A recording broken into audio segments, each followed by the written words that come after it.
আজ আমাদের লাক্ষাদ্বীপের দ্বিতীয় দিন, আর এটা আমার Lakshadweep video YouTube video second episode. তো আজ আমরা লাক্ষাদ্বীপ ঘোরার জন্য খুব সকাল সকালই বেরিয়ে পড়েছিলাম, কারণ আমরা কাল লোকাল লোকদের কাছে শুনেছিলাম আগাতি আইল্যান্ডে আজ কডিলা ক্রুজ আসবে। তো আমরা এই দ্বিতীয় দিন কডিলা ক্রুজ দেখার জন্যে এবং তার চারদিকে যে তার যে কডিলা ক্রুজ আসার জন্য তার যে একটা নতুন রকমভাবে সাজানো হয়েছিল আগাতি আইল্যান্ডকে, সেটাই দেখার জন্য প্রথম আমরা আগাতি আইল্যান্ডে এসে পৌঁছাই। আগের দিন রাতেই লোকাল লোকজন সবাই এই কডিলা ক্রুজ আসবে বলে খুব সুন্দরভাবে মেলার মতন আইল্যান্ডটাকে সাজিয়েছিল তারা, সি বিচটাকে। সেটা আমি আপনাদের দেখাচ্ছি কত সুন্দরভাবে আইল্যান্ডটা সাজানো হয়েছিল। আমরা সকালবেলা আগাতি আইল্যান্ডটা ঘুরে দেখবো বলে একটা ছোট স্কুটার নিয়েছিলাম।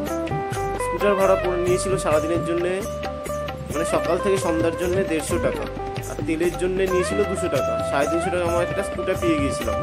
তো সেই স্কুটারটা নিয়ে আমরা আগাতি আইল্যান্ডটা আমরা ঘুরে দেখব। এই সেই স্কুটার। আর আগাতি আইল্যান্ডের দুটো সাইড, একটা ইস্টার্ন সাইড আর একটা হচ্ছে ওয়েস্টার্ন সাইড। আমরা ওয়েস্টার্ন সাইডে ছিলাম, ওয়েস্টার্ন জেটির কাছে। আমরা ইস্টার্ন সাইডটাও ঘুরতে আসবো, ঘুরেছিলাম দ্বিতীয় দিন। খুব সকাল সকাল এই 11টা-12টা নাগাদ আমরা প্রথম ব্রেকফাস্ট করেই চলে যাই কায়াকিং করার জন্যে। এটা ওয়েস্টার্ন সাইডে হয়, এয়ারপোর্টের খুব কাছাকাছি। তো এই কায়াকিংটা আমরা করেছিলাম আধা ঘন্টার জন্য, মাত্র নিয়েছিল প্রতিজন 150 টাকা করে।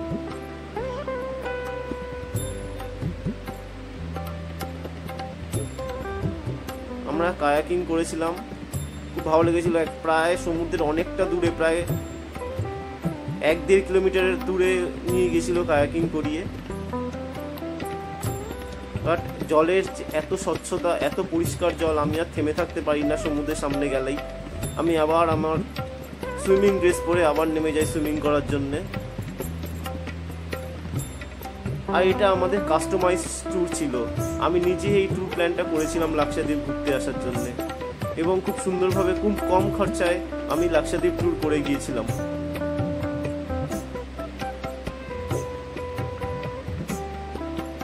এটা কায়াকিং স্পট। এই স্পট থেকে কায়াকিং, স্কুবা ড্রাইভিং, স্নরকেলিং করার জন্যে এখান থেকেই সবাইকে নিয়ে যায়। ওয়েস্টার্ন জেটটির বোর্ডগুলো এখান থেকেই নিয়ে যায়।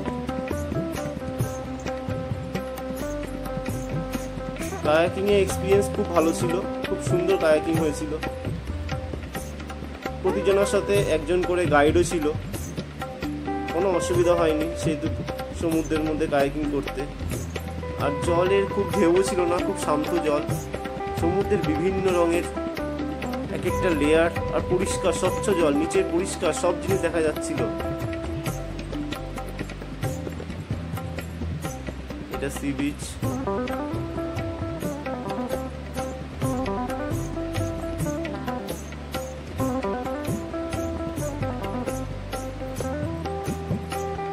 অপূর্ব সুন্দর চারদিকে পরিবেশ দেখুন। গাছের পাতাগুলো নারকেল গাছের বিভিন্ন রকমের টোন।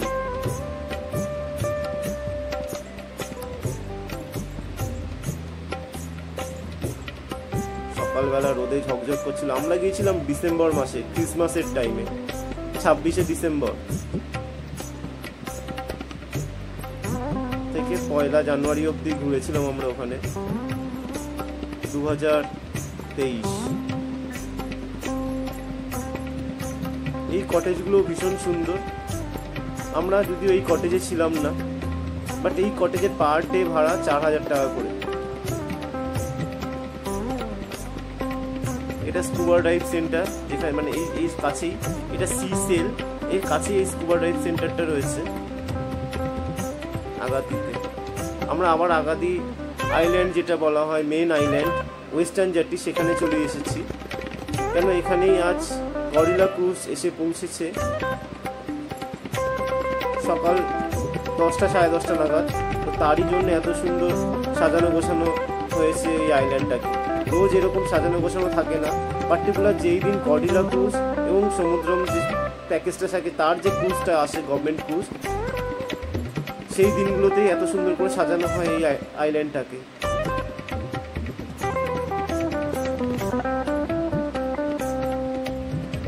আর আমরা সেখান থেকে আবার যাই ইস্টার্ন জেটটিতে ঘুরতে, কর্ডিলা ক্রুজকে দেখার জন্য। এটা ইস্টার্ন জেটটি পয়েন্ট, ওই দূরে দেখতে পাচ্ছেন হোয়াইট কালারের, ওটাই হচ্ছে কর্ডিলা ক্রুজ।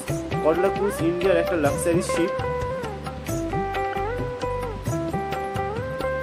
এই কর্ডিলা ক্রুজটা বোম্বে থেকে আসে, মুম্বাই থেকে আগাতি আসে ডাইরেক্ট। বিশাল শিপ, অনেকটা বড় শিপ একটা, প্রায় 5 তলা হাইট, অনেকটা দূরে রয়েছে। সেখান থেকে ছোট বোটে করে যাত্রীদের জেটটিতে নিয়ে আসা হয়। এটা ইস্টার্ন জেটটিতেই সমস্ত শিপগুলো এসে দাঁড়ায়। তো দুপুরবেলা আমরা রীতিমতো রোজকার মতো খাওয়া দাওয়া করে আবার বিকেলবেলা বেরোই স্নরকেলিং করার জন্য। এই বোটটা আমাদের স্নরকেলিং করার জন্য নিয়ে যায়, এবং আমি স্নরকেলিং করেছিলাম। সমুদ্রে একটা জ্যাকেট লাগিয়ে দেওয়া হয় এবং ভেসে ভেসে অক্সিজেনের যে মাস্কটা থাকে সেটা উপর দিকে রেখে নলটাকে মাথাটা দিয়ে জলের নিচে স্নরকেলিং করতে হয়। জলের তলার পরিষ্কার পরিবেশ দেখা যায়, এবং এটা রাত্রিবেলা লাক্ষাদ্বীপের সুন্দর লাইট